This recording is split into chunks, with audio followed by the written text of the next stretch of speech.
Olá pessoal, tudo bem com vocês? No vídeo de hoje, nós vamos falar sobre os benefícios de se estar doente. Para esse vídeo, eu estou me baseando no texto publicado no blog Pensar-se a Si Mesmo, do nosso querido professor Renato Dias Martino, do qual estarei disponibilizando abaixo desse vídeo o link para que você possa acessar esse texto na íntegra, como também outros textos, outros conteúdos que estão disponíveis nesse blog, que é simplesmente fantástico, ok?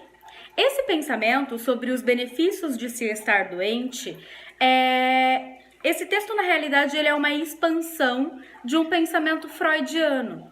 Sim, Freud em 1917 já mencionava esse ganho secundário que o paciente teria ao estar doente. Separei um trecho que é uma citação do próprio Freud que está disponível nesse texto que vocês podem acompanhar depois, ok? Que é o seguinte: Sigmund Freud alertou com propriedade sobre o que denominou lucro secundário nos pacientes.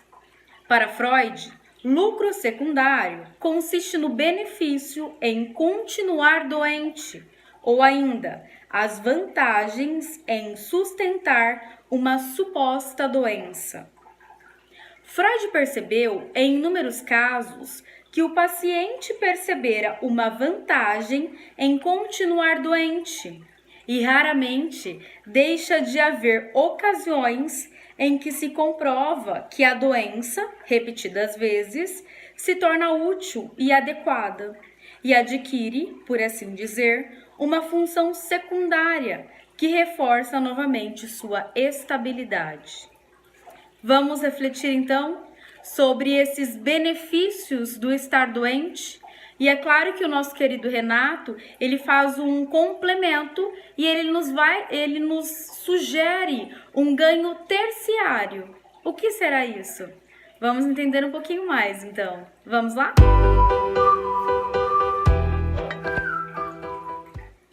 Então vamos lá entender quais são os benefícios de se estar doente? E é claro que nesse momento você deve estar se perguntando, mas será mesmo que existe algum benefício em estar doente? Vamos refletir então nos dois primeiros benefícios que o sujeito tem, que é muito atrelado, são muito próximos, né? Então, um sujeito que ficou por muito tempo acumulando todos os seus sentimentos, todas as suas experiências, ele ficou guardando tudo para si. Sabe aquele que não se permite entristecer, aquele que não comunica ao outro quando ele o fere, aquele que não se respeita. Um sujeito que ficou acumulando todas as suas experiências, sejam elas prazerosas ou principalmente as que eram frustrantes, opressoras e que feriram ele de alguma maneira. Em algum momento, isso vai haver uma explosão, certo? Então eu posso ter um rompimento com a realidade, eu posso ter um momento de fúria, eu posso ter um momento extremo de embotamento, onde eu fico recluso, onde eu fico dentro de um quarto não querendo ver ninguém, ou eu fico... De algum modo, há uma mudança drástica na minha realidade. Quando isso acontece, as pessoas que convivem com esse sujeito percebem essa mudança. Isso causa um alarme, um susto de alguma maneira. Nossa, mas essa pessoa agora tá ficando só dentro do quarto, não quer sair, não tem vontade de fazer nada, o que tá acontecendo? Ou quando tem o seu ataque de fúria, as pessoas ficam assustadas. Né? Do nada o sujeito grita e fala tudo que tem que falar e fala tudo que tem que dizer, porque aquilo estava tudo acumulado dentro dele. Então ele tem um episódio de explosão, um episódio de mudança de alguma maneira. Quando isso acontece, as pessoas se assustam com isso e as pessoas começam a perguntar, mas o que foi? Tá acontecendo alguma coisa? Né? Você precisa de ajuda? O fato de o sujeito notar que essa mudança dele causou uma reação no outro pode ser um primeiro benefício, porque ele para pensar e, nossa, então quando eu faço isso, as pessoas se aproximam. Então quando eu ajo assim, as pessoas passam a se preocupar comigo. E aí eu começo a entender que esse tipo de atitude vai me trazer um ganho secundário, que é eu dizer assim pro sujeito: por que você tá lidando assim comigo? Você não sabe que eu tenho esse rótulo? Você não sabe que eu passo por esse momento? Por que você me trata assim? Olha lá, você tem que me tratar com cuidado, porque eu sou explosivo, porque minha personalidade muda constantemente, porque eu faço tudo o que eu quero, sabe? Não necessariamente esse sujeito está doente, mas ele pode ter tido um episódio de explosão, um episódio de embotamento que não se caracteriza em uma doença em si, mas pode se utilizar disso para ter benefícios. Eu posso acreditar e ficar fiel de que sim, eu tenho isso. É por isso que em psicanálise, principalmente nessa proposta de psicanálise mais contemporânea, que é visado mais nos escritos de Bion, por exemplo, o nosso critério principal não é diagnosticar um paciente, não é dar rótulos a esse paciente, porque ele pode se utilizar disso como uma muleta, sabe? Ah, então eu não consegui aquele emprego porque eu sou bipolar, porque eu tenho depressão, porque eu tenho esquizofrenia, porque eu tenho síndrome do pânico. Sim, todos esses sintomas vai gerar uma dificuldade no sujeito, mas isso não significa que ele não vai conseguir seguir com a vida dele, desde que ele procure um acompanhamento psicoterápico, desde que ele faça todo um tratamento para sair dessa posição. O que nós estamos falando aqui é do sujeito que não quer isso, porque ele tem benefícios em estar doente ou em se passar por uma pessoa mais sensível, mais fragilizada. É aquele tipo de pessoa que chega e já te diz assim: olha, peraí, você tem que me tratar diferente porque eu tenho isso, eu fui diagnosticado com aquilo, ou eu tenho isso. E isso acaba se tornando uma muleta para o sujeito, sabe? Porque é uma forma que ele encontrou, ele teve um ganho secundário em estar doente. E muitas vezes a gente pode perceber muito isso no consultório, por exemplo, quando o paciente já chega diagnosticado. Olha, eu tenho depressão. Aí você vai olhar para a vida do sujeito, você vai entender tudo o que aconteceu com ele e na realidade ele está passando por um processo de luto. Porque o que acontece em psicanálise é que depressão, para psicanálise, é um movimento natural do sujeito. É quando tem a perda de algo, de um objeto qualquer, isso vai me gerar um sofrimento. E esse sofrimento vai provocar essa depressão, esse movimento, né, de embotamento, de retraimento, para eu poder entender quanto aquilo era importante, como eu vou seguir a minha vida agora sem aquilo. E é a partir do desconforto que o sujeito evolui. Então, o que hoje chamam de algo patológico, de algo doentio, mas no sentido da depressão ser algo, ser uma doença, no sentido de aprisionar o sujeito, para a psicanálise o olhar é algo um pouco diferente, porque esse movimento depressivo ele serve para que o sujeito alavanque, porque você só para ser mais criativo, você só para refletir na tua vida quando as coisas não andam tão bem, quando algo foge do controle. Aí a gente poderia se perguntar, mas que tipo de controle que a gente tem? Digo quando há algum tipo de mudança, quando há uma perda de algo, aí eu paro para pensar, e agora?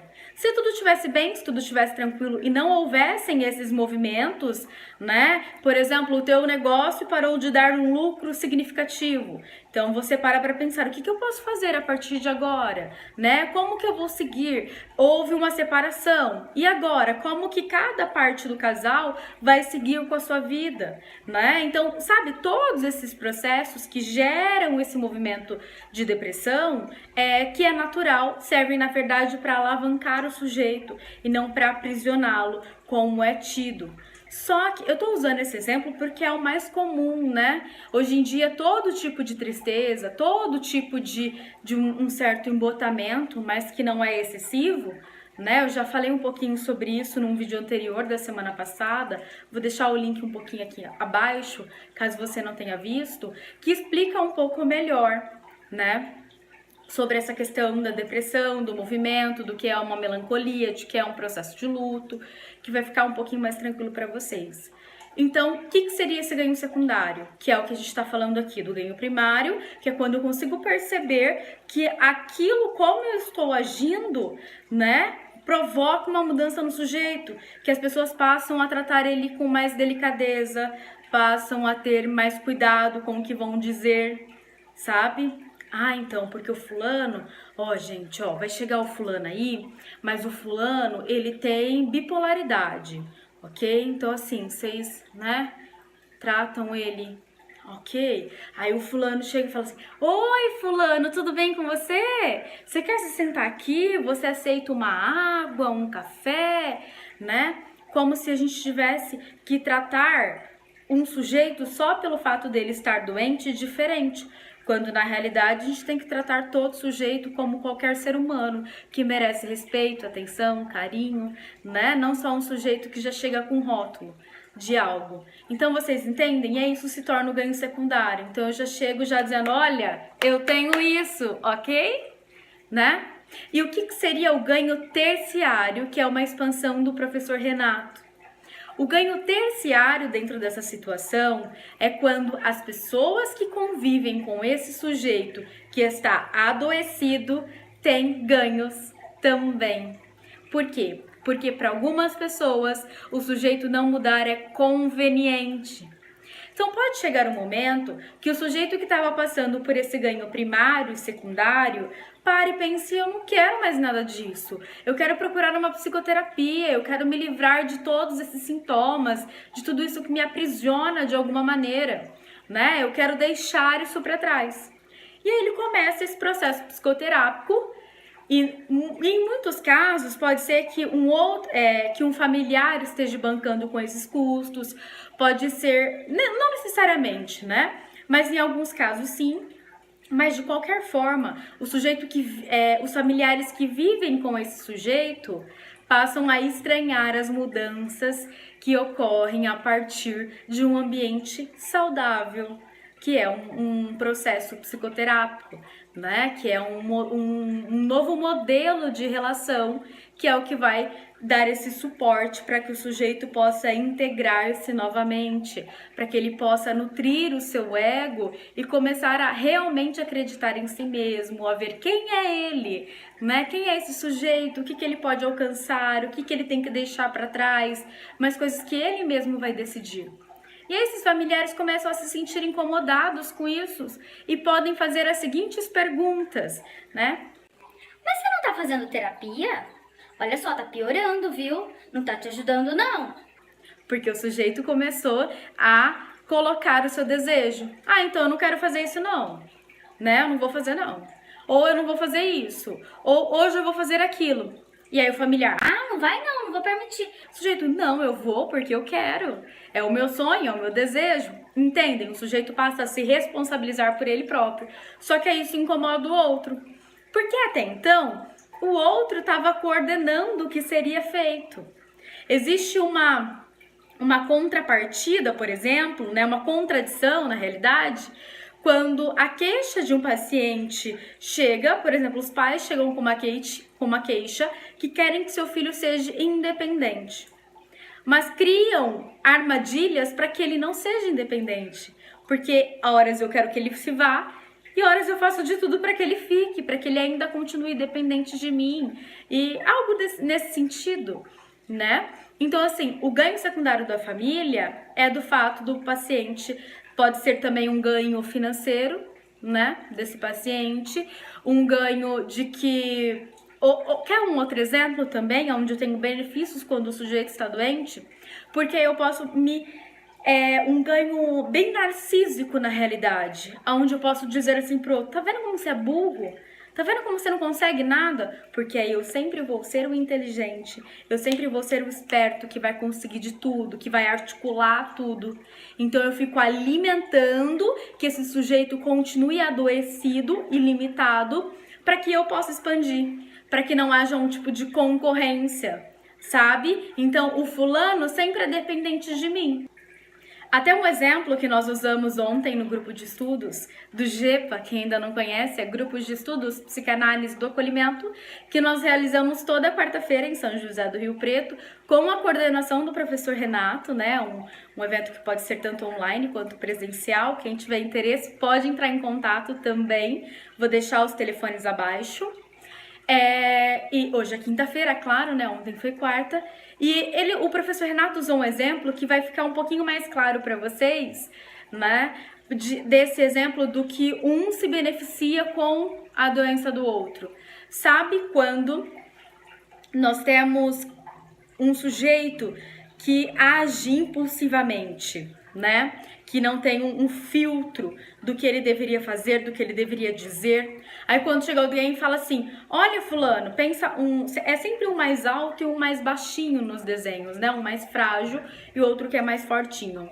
Então quando aí o que é mais fragilizado chega pro outro e fala assim, o fulano fez isso, aquilo. E aí o grandão vai lá e vai bater no sujeito e vai, enfim, fazer o que ele tiver vontade de fazer naquele momento, né? Ele não tem nenhum tipo de filtro. Então, o que é mais frágil, o que não consegue ir muito bem, o que às vezes não é muito criativo, que não é muito inteligente, ou coisas nesse sentido, sempre vai estar atrelado àquele que é o superior. Porque o meu amigo é fortão, meu amigo vai fazer isso, vai fazer aquilo. Que é um outro exemplo também que todo mundo deve ter vivido, que a gente também falou ontem no grupo, mas no nosso cotidiano, das pessoas que se aproveitam da fragilidade do outro, daquele momento do outro para se satisfazer. Todo mundo já esteve na escola, ou já esteve na faculdade, ou em algum local onde você tinha um professor e um aluno. Sabe aquele professor que tenta deixar a posição de que ele é o professor, de que ele é o mestre, de que ele é o doutor? Então, na hora de fazer uma prova, ele vai fazer uma prova tão difícil que nem ele saberia responder na realidade. Mas só para provar para o aluno que ele é um inconsequente, que ele não sabe nada. E aí eu me aproveito dessa fragilidade do aluno, porque eu tenho um título de professor, de superior, né? Isso acontece nas famílias, empresas, enfim, em todos os lugares que tem-se uma relação. Então é por isso que eu sempre digo, para muitas pessoas, você não mudar é conveniente, porque tem esse ganho terciário que o nosso professor Renato, ele nos orienta, né? Ele acrescenta ao ganho secundário de se estar doente.